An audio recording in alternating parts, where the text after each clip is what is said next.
Fala, coração! Mais uma obra de leitura obrigatória para o vestibular Unicamp.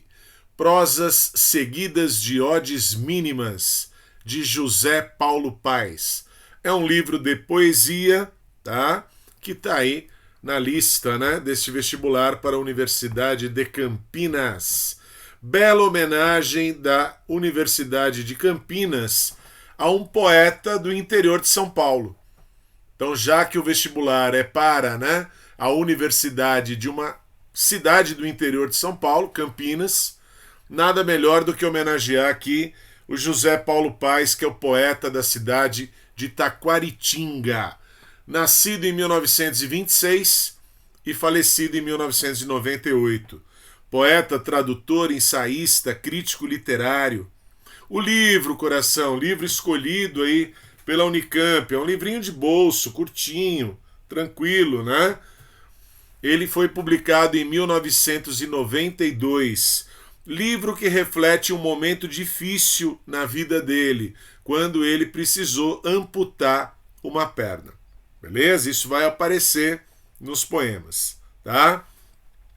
Essas características que vão aparecer aqui agora é o que a gente vai precisar localizar nos poemas. Tranquilo? Então não interessa decorar a característica se você não consegue perceber no texto. Tá? Então a gente primeiro vê a característica para depois ler os poemas e perceber isso na leitura dos poemas. Tá joia? Lucidez, ironia, concisão verbal, textos curtos, aversão ao sentimentalismo. Ele não é aquele poeta romântico, confessional, tradicional. Não, ele é um poeta modernista. Ele próprio se enquadra na terceira fase do modernismo brasileiro, da geração de 45. Mas ele deve muito aqui, né? Ele segue a tradição de quem? De um Manuel Bandeira e de um Oswald de Andrade. Ou Oswald, como você preferir. Beleza? A gente vai perceber isso. Memórias e proximidade da morte. Isso especificamente neste livro.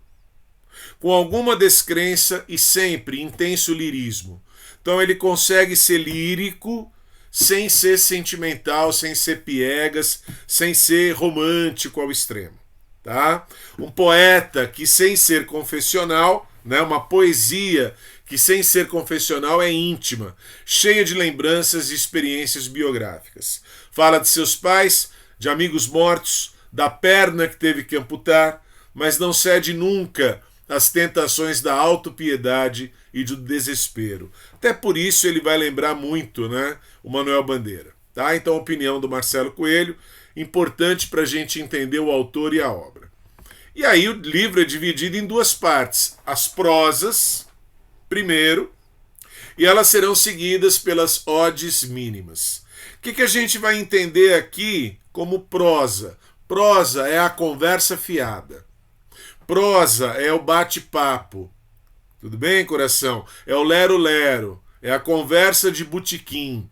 É nesse sentido que ele quer dar. Mas, curiosamente, ironicamente, a gente encontra momentos de poesia bem lírica.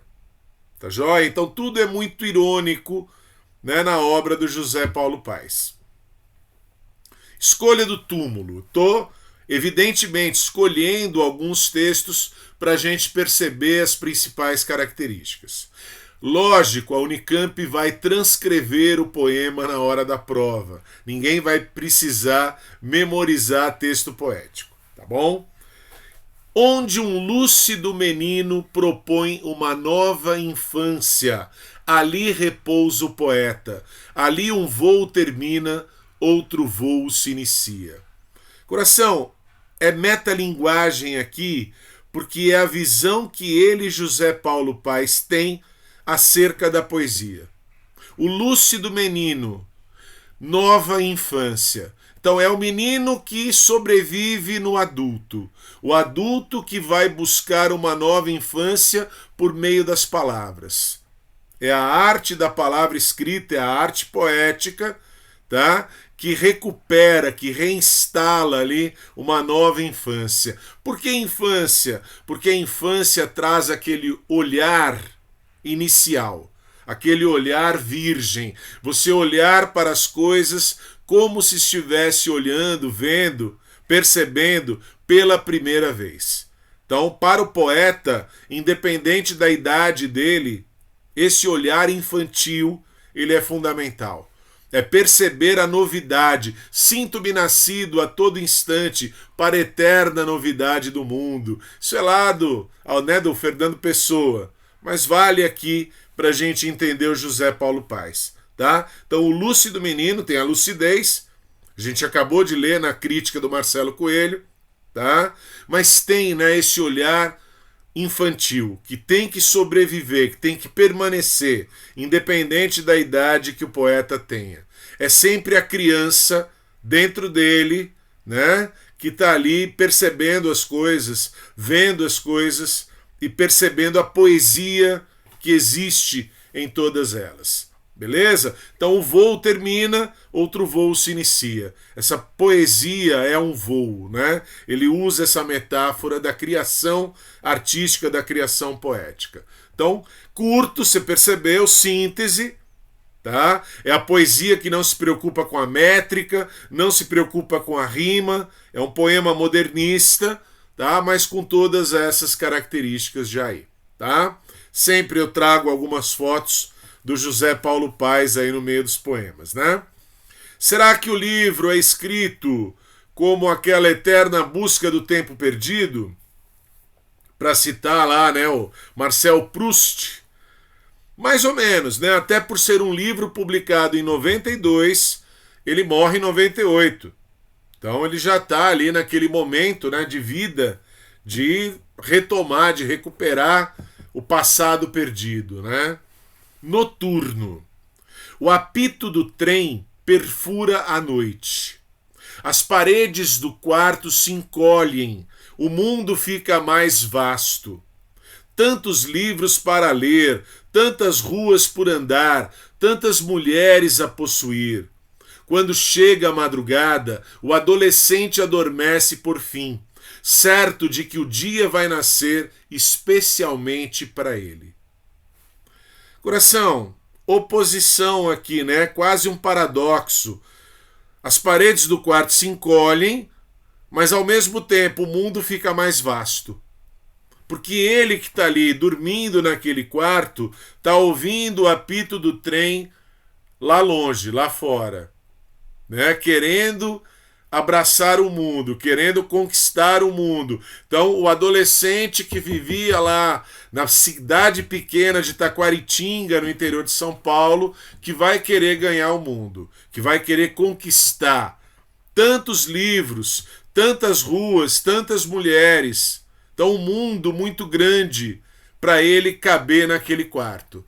Tá? Então, é a visão agora do adolescente sedento de experiências, com sede de vida, com fome de vida. Então ele adormece ali com a certeza de que o dia vai nascer especialmente para ele.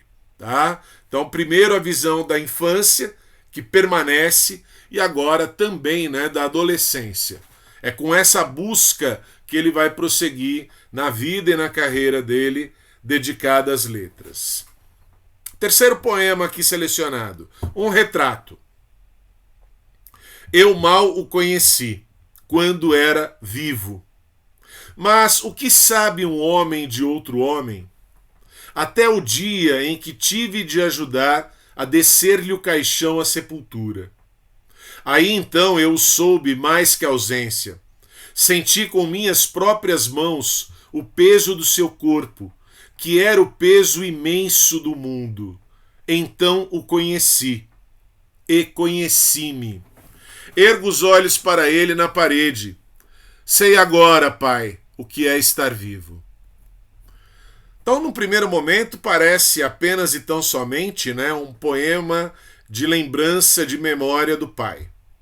O pai morto. Coração, só que é bem mais do que isso. Por quê? Porque quando ele vai conhecer realmente o pai dele, quando o pai dele morre. Tudo bem? E ao perceber o peso do pai, do caixão que carrega o pai, ele percebe o peso imenso do mundo. Ou seja, ele adquire consciência do mundo, do estar no mundo, o peso da vida, e mais ainda do que a vida, né? Então o conheci e ao mesmo tempo eu me conheci. Quando eu conheci meu pai, eu me conheci, porque eu conheci pela morte. Eu tive o conhecimento do que é a vida e do que é a morte. Então o peso, né, dessa constatação, a finitude da vida, a transitoriedade da vida, é ali que ele adquire conhecimento, autoconhecimento. Ali ele conhece o Pai, ali ele conhece o mundo, ali ele se conhece. Sei agora, Pai, o que é estar vivo. Tudo bem? A responsabilidade, né, que está aí inerente à própria condição de estar vivo, a existência. Então, vocês percebem, são poemas aparentemente simples, mas que carregam uma profundidade enorme aí, né? E aí vem uma parte, Memórias dos Póstumos. O que vocês vão perceber? Agora é uma poesia escrita como se fosse prosa. E aí você se lembra que essa parte do livro, né, são as prosas, quase aí, né, as conversas de botiquinho, papo furado. JV. Já o conheci de bigodes encanecidos, brancos. Definitivamente avô. Então, é um texto dedicado ao avô. O anterior foi ao pai, agora é ao avô. Quando adoeceu gravemente e começou a delirar, queria por força descer da cama para ir matar o imperador Hirohito, imperador japonês. Nós, os netos, que nos revezamos com seus filhos para o vigiar de noite, tínhamos dificuldade em contê-lo. Morreu antes do fim da guerra, Segunda Guerra Mundial, Itália, Alemanha e Japão contra, né, o resto.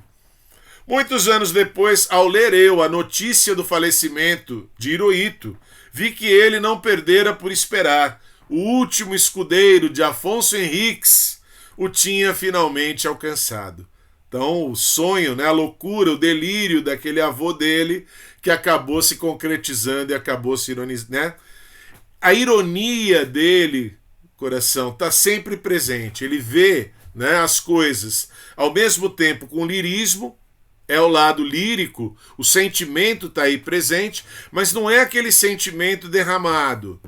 Não é o sentimento, né, exagerado. Não, é um sentimento contido. Contido pela lucidez, contido pela ironia, que é um pouco de lucidez e de humor ali misturados. Tá? Então ele vai ver assim a morte, a loucura, né, do avô dele nessa ótica, nessa perspectiva da ironia. Tá bom? Que é marca registrada dele. Outro texto dessa parte, Dona Zizinha. Agora é um poema dedicado à bisavó. O avanço da surdez, com o passar dos anos, o crescimento dos netos, que já não tinham gosto pelas suas histórias ou folhetins, a impaciência dos adultos de conversar com ela aos gritos, condenaram-na praticamente ao silêncio. Por estranho que pareça, não consigo me lembrar da sua morte nem do seu enterro. Quem sabe, nunca morreu. Ela que tinha tanto pavor de cemitérios. Quem sabe não voltou, sem que nós o percebêssemos, para a fazenda fluminense de onde viera, levando consigo os velhos folhetins que ninguém mais se interessava em ler, e as velhas histórias de assombração que já ninguém queria ouvir. Coração, de novo, vou repetir a mesma ideia, né? Na aparente simplicidade do texto, você tem aqui uma infinidade de coisas, né, para comentar. Morre a bisavó, mas parece que junto com essa bisavó também estão morrendo o quê? as histórias que ela conta, a cultura que ela traz. Essa cultura, né, popular, essa cultura que é transmitida oralmente, de geração a geração. Então ele, José Paulo Paes, que pega, né, que vive a segunda metade do século XX, já marcada pelo advento do quê? Do rádio, da televisão, dos meios de comunicação. Tivesse ele vivido, né, as primeiras décadas do século XXI, a situação seria ainda pior, né? Com internet, celular, inteligência artificial. Então aquela cultura de raiz está personificada aqui na bisavó dele. Vai ficando surda, ninguém mais quer ouvir. Ou seja, quem são os verdadeiros surdos aqui? A bisavó, né? Ou as novas gerações que, né, não querem ouvir as antigas histórias, não ligam mais para aquela cultura tradicional, para aquela cultura popular, para aquilo que era transmitido, né, de neto, de avô para neto, né, de geração para geração. Beleza? Então, belíssimo texto. É coisa muito simples, mas ao mesmo tempo muito profunda. É isso que é José Paulo Paes, né? Nessa prosa poética e no livro como um todo. Outros dois textos dessa parte. Loucos. Como se vê, os loucos de nossa infância eram loucos úteis. Deles aprendemos coisas que os professores do grupo e do ginásio não nos poderiam ensinar, mesmo porque, desconfio, nada sabiam delas. Síntese, poder de síntese, é um texto curtinho. E percebam, né, a crítica dele. Aquilo que se aprende na escola, muitas vezes está muito distante da vida real. Então ele aprende mais com os loucos da rua, os loucos que andam à solta pela rua, tá? Do que com os professores na escola, que transmitem aquele saber livresco, muitas vezes descolado, né, do contexto, da realidade. Tá? Então a crítica dele, a alfinetada dele à escola, né, à educação. Quarto trecho, né, dessa parte aí. Iniciação. Com os olhos tapados pelas minhas mãos, os dois seios de A tremiam no antegozo e no horror da morte consentida. De ventosas aferradas à popa transatlântica de B, eu conheci a fúria das borrascas e a combustão dos sóis. Pelas coxas de C, tive ingresso à imêmore caverna, onde o meu desejo ficou preso para sempre nas sombras da parede e no latejar do sangue, realidade última que cega e que ensurdece. Coração, as lembranças, né, que carrega o menino, o adolescente, José Paulo Paes, das primeiras experiências sexuais. Beleza? Então ele usa até uma linguagem mais rebuscada para fazer metáfora do que, né? Das relações íntimas, das relações sexuais dele. E bem educado, né? Ele poupa os nomes, né? Ele coloca somente as iniciais aí dessas mulheres todas. Beleza? Aqui, coração, a relação dele com a própria literatura. Então, primeiro ele falou aí da família, dos familiares. Aqui são os familiares literários. Ele é, sim, um discípulo do modernismo. E ele vai citar no livro Oswald de Andrade, Oswald, se você preferir, e depois Manuel Bandeira. Então aqui, prosa para Miramar. O Oswald de Andrade escreveu o livro Memórias Sentimentais de João Miramar, está ali embaixo, a capa, né, de uma das edições do livro. Não de pobres interioranos como eu, recruta da geração de 45, inofensiva, apesar do nome de calibre de arma de fogo, com a qual ele gostava de brigar nas suas horas vagas, de guerrilheiro já sem causa. Para ele, amor, humor, eu era apenas um poetinha da jeunesse dorée, Talento sem dor, mas felizmente com Dora. Para mim, ele era o velho Piaga. Meninos eu vi, de uma tribo definitivamente morta, mas cujos ossos haveremos de carregar conosco muito tempo, queiram ou não, os que só não têm medo de suas próprias sombras. Nunca mais o vi? Mentira. Vi-o uma última vez em 65 ou 66, estreia de O Rei da Vela no Oficina. Ele estava sentado na plateia bem atrás com sua boina azul, já póstumo, mas divertido de ver o irrespeitável público comendo finalmente do biscoito de massa mais fina que com as suas próprias mãos ele amassara para o futuro, seu melhor freguês. Poema dedicado ao Oswald de Andrade, que é o mais vanguardista dos poetas modernistas brasileiros.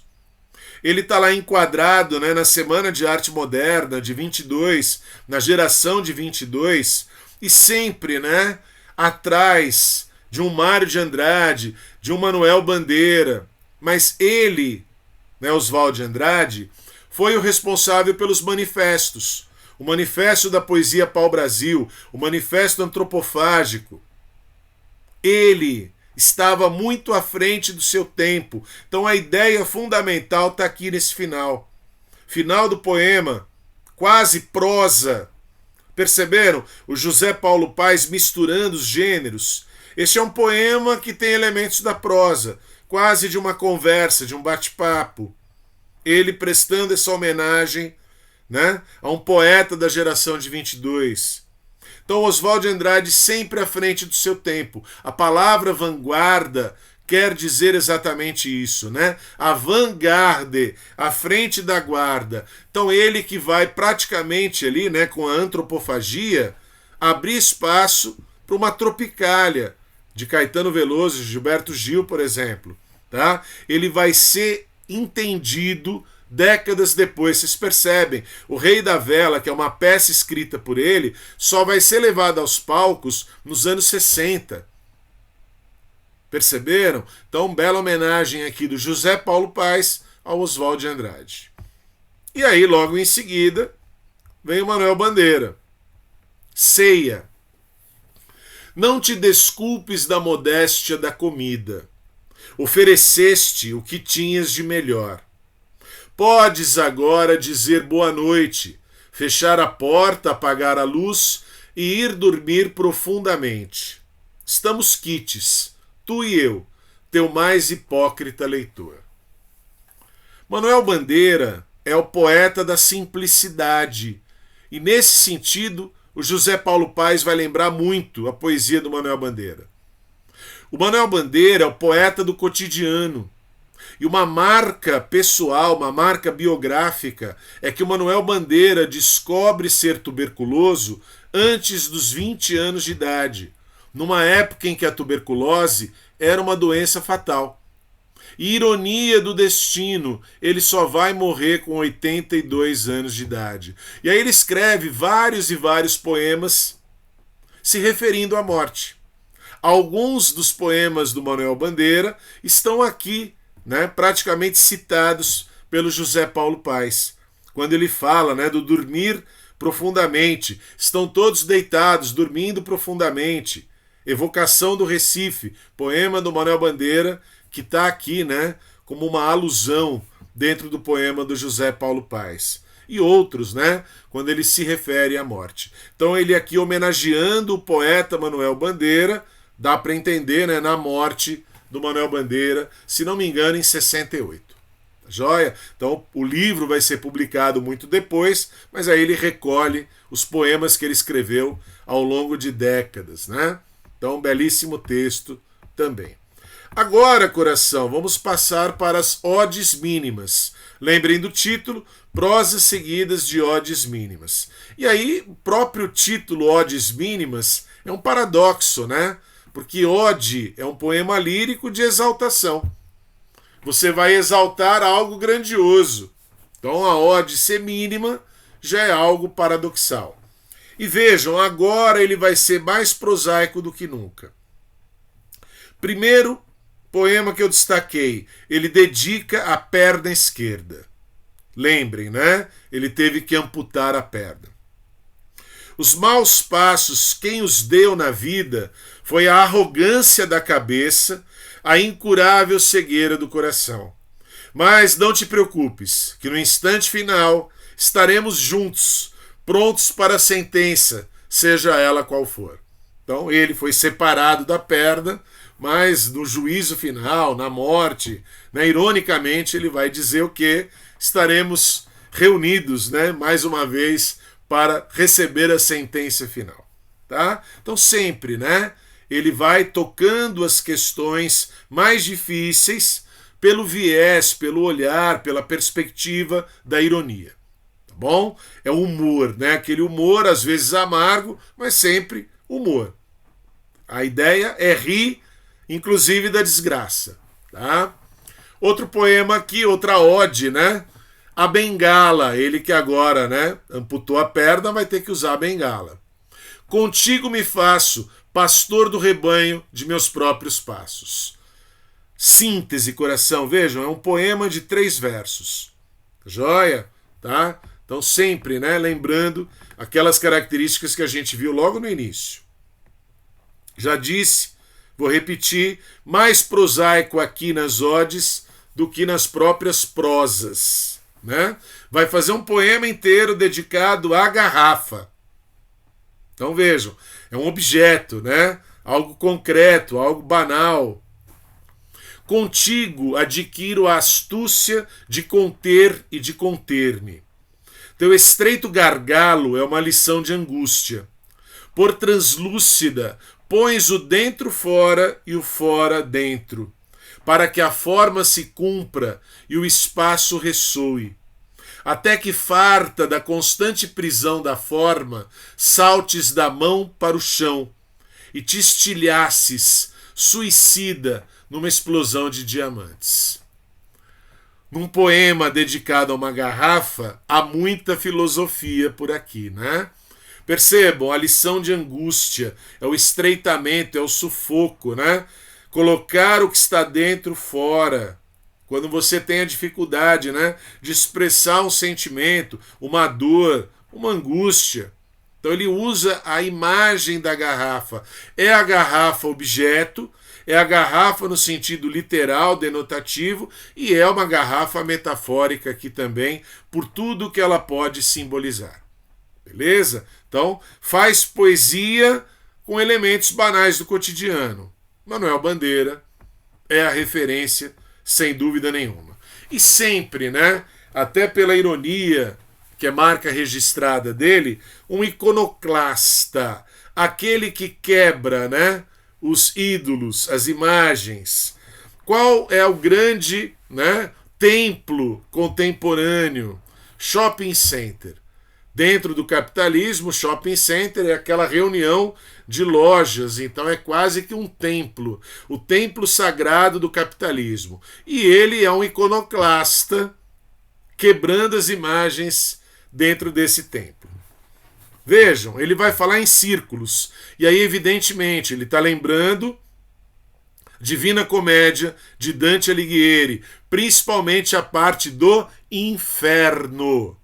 Os 9 círculos do inferno. Tá bom?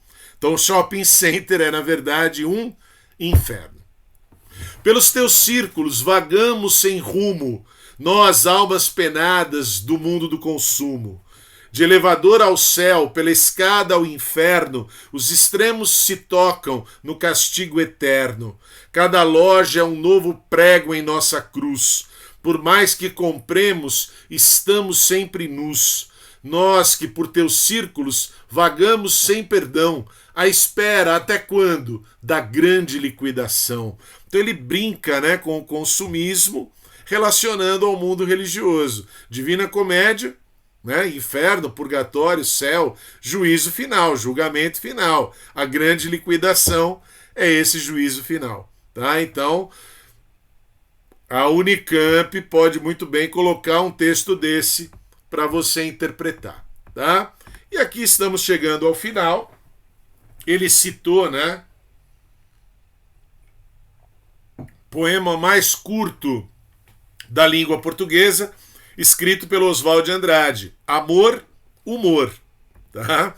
É o que nós vamos perceber aqui no final do livro do José Paulo Paes, que ele vai dedicar a um recém-nascido. José Paulo Naves, José Paulo Paes, é o neto dele que recebe o mesmo nome. Que bichinho é este, tão tenro, tão frágil, que mal aguenta o peso de seu próprio nome? É o filho do homem. Brincando, né, com a sonoridade, tá? É o filho do filho, né, do filho que ele ajudou a colocar no mundo. Beleza? Então sempre, né, ele vai trabalhar amor, é lírico, mas na ótica do humor. Por isso a ironia é a marca registrada. Tá? O poeta de Taquaritinga, e aqui vou fazer homenagem, né? A minha saudosa mãe foi quem me ensinou a ler, né? Na simplicidade dela, ela que era de Nova América, subdistrito de Itápolis, ficava exatamente entre Itápolis e Taquaritinga. Então, homenagem à minha saudosa mãe, Júlia Scalco Bedani, tá bom? Aquele abraço, coração, fui, valeu!